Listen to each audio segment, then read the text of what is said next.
But we're going to cross then to New Delhi, speak to correspondent Surya Banerjee, who joins us from there. Surya, just bring us up to date, first of all, with what the court said and also what the latest is on the crackdown there.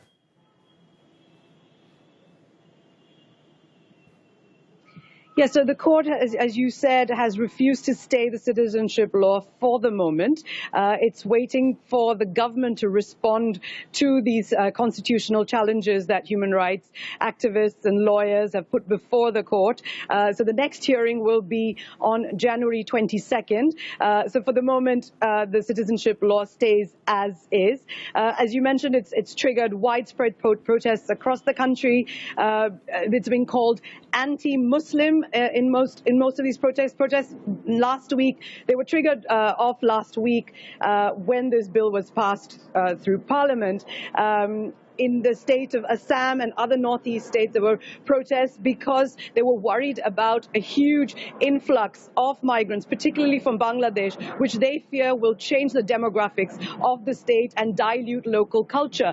Elsewhere, the protests were mainly about the constitutional validity of this law and how discriminatory it was, particularly towards Muslims. It was being condemned as anti-Muslim. And Sunday night, when clashes took place in New Delhi at the Jamia Millia Islamia University between protesters and police, protesters were baton charged by the police. Police stormed the campus and fired tear gas into several rooms, including the library. And that's when the protests across the country picked up speed.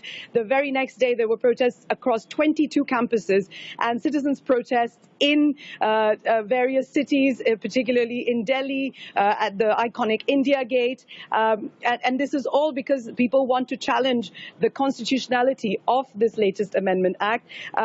Opposition parties and chief ministers, the highest elected official of various states of the country, have said that they're going to challenge this law, that they won't implement it. How far that will be legally possible remains to be seen. Protests continue today as well across the country. And Surya, you mentioned at the top there the court waiting to find out if there'll be any concessions from the government. I mean, is there any sign that that could be forthcoming?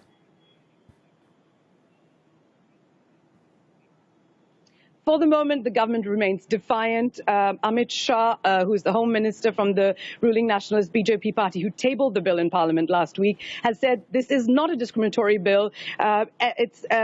Because Muslims in these three majority Muslim countries are not being persecuted. Now, critics are quick to point out that they're not taking into consideration the Ahmadis, for example, in Pakistan, who are a persecuted group. Myanmar, which shares a border with India, has been left out conspicuously.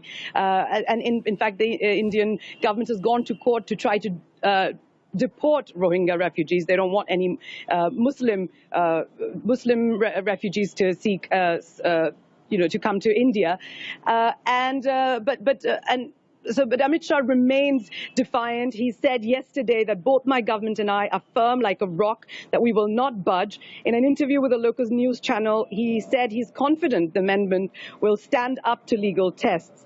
Prime Minister Narendra Modi in the past couple of days has also come out and defended the law, saying it won't impact Indian citizens, and has instead blamed the opposition Congress party for instigating these protests. Surya, thanks very much. Surya Banerjee joining us live there then from New Delhi.